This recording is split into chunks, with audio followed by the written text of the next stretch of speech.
Welcome to Indai's Japanese Grammar. Grammar for today.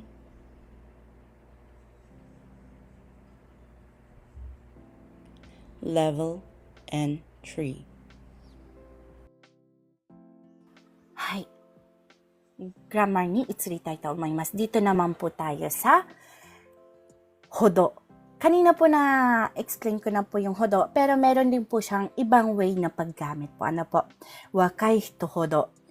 Kung sino pa yung mas nakababata. So, ginagamit po siyang ganito sa Tagalog. Halos kasing. Halos, o kaya kung mas. More on ito po yung ginagamit niya sa mga example sentences po natin. Ano po? So, yung conjugation niya po is adjective at na-adjective hodo or noun hodo. Ano po? So, explain po natin yung about po sa grammar po natin na hodo. Guys, ginagamit ito kapag ipaghahambing o sa usapang sukat. Ano po? Halimbawa, mas ganito, mas ganyan. Hi. So, sa example phrase po natin, sa una pong example phrase po natin, tapos na tayo kay Malola-san. Teritsuji-san, yoroshiku onegai shimasu. Maaari po kayo ang bilis mo ganun. Arigato. Teritsuji-san, 日本語上手なんですよね。上手ですけど。めっちゃくちゃ上手ですよ。特に発音がね、やっぱり違います。はい。アニメのせいです。アニメ大好き、私も大好き。大ゼリアちゃん。うちのね、娘も大好きなんですよ。もしよかったら、年聞いてもよろしいですか？今は23歳です。Halos magkaparehas po kayo ng edad po ng panganay ko pong anak si Lizeria po 22 years old po. もしよかったらお友達になってください。はい、嬉しいです。Nasa Japan po kayo? Opo, nasa Japan po ako.すごい。parehas po. はい。ちなみにどんなアニメが好きですか？はい。いいっすよ。後で。大丈夫ですか？はい。なんていうかな、日本語はわからないけど、ロマンス。ロマンス系が好きなんですね。なんかね、ブスに花束っていうのがね、今シーズンやってるんですよ。もしよかったら見てみてください。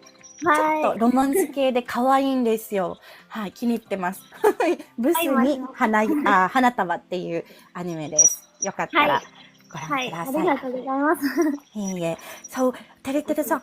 日本語の方がいいのかな？日本語通じですね。はい。ここの。生まれた育ちはフィリピンだから、フィリピンは上手です。フィリピン語。でも全然ね、私の言ってることも全然通じてるし、できてますよ。もうちょっと自信持ってください。はい。はい。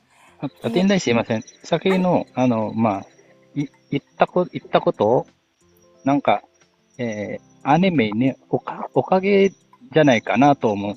どう？それも使える？ね。すみません。おかげはポジティブだから、それでそうですね。そうですね。ありがとう。そういうことですね。おかげっていう、文法に変更した方がいいってことですね。そうですね。そうですね。はい。なんて言ってたんですか？ちなみに。全然気づかなかった。さっきはせ。アニメのせいって言われたから、私もちょっと、もう、ちょっと思って、それは使っては大丈夫かなと思います。だから聞いたの。全然通じるんですけど、kung grammar po ang pag-uusapan, much better pong gamitin ang okage kasi positive po. Yung say po para pong naninisi po kayo. So, でも全然、ほんと上手です。まあね、通じるけどね。私、みんなが通じるかもしれないけどね。はい。すいませんでした。全然邪魔になります。はい、どうぞ続けてください。はい。では、てるてるさん。今回ですね、フローとしては、私が、文章を先に読んで、で、この青い中に入っている文章のタガル語の説明をしてから、てるてるさんにどう、通じたか、どう理解したのか、そして、もしできるのであれば、タガル語に、通訳、翻訳ですね。お話ではないので、翻訳していただけたらなと思っております。はい。では、読みますね。はい。若いほどasa, 寝坊する. Hay, yung wakay hodo po dito, ang ibig pong sabihin is, kung sino pa ang mas bata. Kasi wakay po siya eh. Pero, kung sino pa ang mas bata, sila pa ang mas. Kasi mas po ang ginagamit po natin ditong grammar po. So, ano pong pagkakaintindihan po sa wakay hodo asa nebou suru? 文法が下手くそなんだけど、多分、sino pa ang mas bata, sila pa ang mas umaga ka na. Pero po Umaga ano? matulog.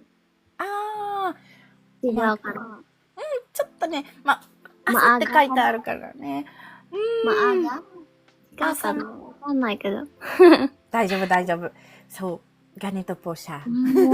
Explain po natin po. Ano po? Wakay means bata. Hodo, ang dami po ng Tagalog dito ng hodo. Kung sino pa ang mas, hunyarara, mas. Ano po? Hodo, kung sino pa ang mas, hunyarara, mas, at dapat po may kasunod po siya. Diyan po ang paggamit po ng grammar na hodo. Ngayon, ang asa, umaga. Nebo, late, magising. Kaso, suru form po siya, kaya naging nale-late magising sa umaga. So, pag pinagbubuo po yung salitang yun, magiging kung sino pa ang mas bata, sila pa ang mas nale-late magising sa umaga.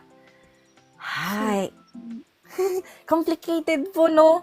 Complicated po, ne. Medyo explanation po dito po ng hodo. Ito po yung napunta po sa inyo yung pinaka-complicated naはい、でもよく頑張ってくださいました。ありがとうございます。ありがとうございます。またよろしくお願いします。はい。はい。ここかな？どこだろう？こっちか。OK。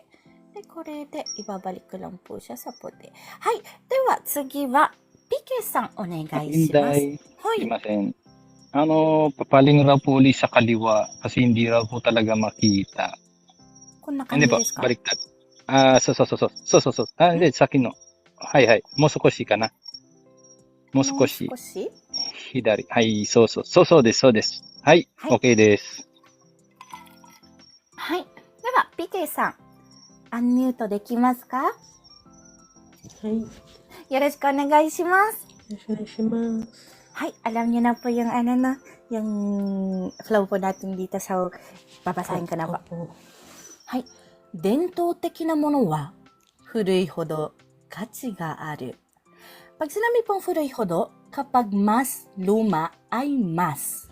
Yun po ang phrase po natin today. Hay, meron po kayong hindi po naintindihan dito?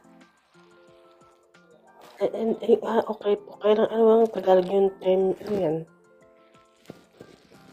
Yung nasa unahan po sa siya, lumabasa, labo na mata ko. Ito po. Ano po yung unang-una? Dito po sa Japanese po? Ayan po, opo. 伝統的なものは 伝統的なものは、はい。古いほど、ano yun? 価値がある? はい、価値がある. Hay. Luma po ba? Ano po ba yung ibig sabihin ng denji? 伝統的. Yung una-una. 伝統的 is, kung 伝統的lang po yung pinag-uusapan, traditional po yung ibig po sabihin po kasi po ng dento po. Ano po? Pag sinabi naman po ng 伝統的なもの, mga antique po siya na antigong bagay. Magiging antigong bagay po siya.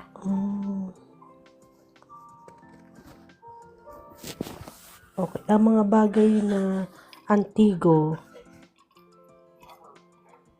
kapag mas luma,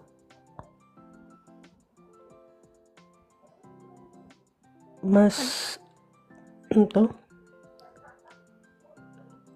malaki ang presyo o mas may halaga? So, mas mahalaga po. Kasi yung mas mahalaga. So des. Kasi yung kachi po is halaga. Ang kachi po, Halaga. ano po?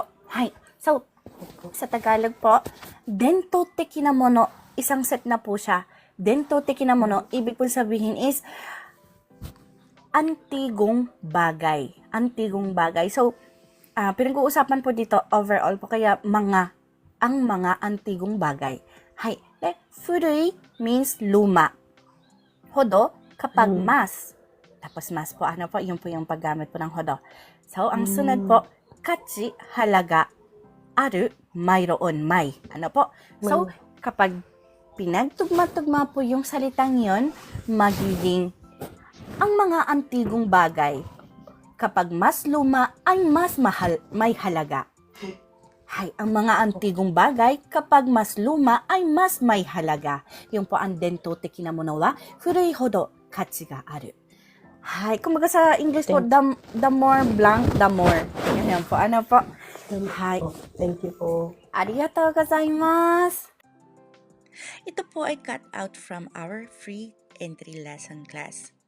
Sa taong 2025, may free entry lesson class po tayo tuwing MWF at 8 p.m. Japan time. Minsan, may extra class po tayo ng Saturday. At kapag meron, ay aking ina-announce ng umaga ng Sabado. Para po sa gustong sumali, please follow me and stalk me sa araw na aking nabanggit. Thank you for watching and please continue supporting me, follow me, and share my videos for more contents. Maraming salamat po. Hanggang sa muli.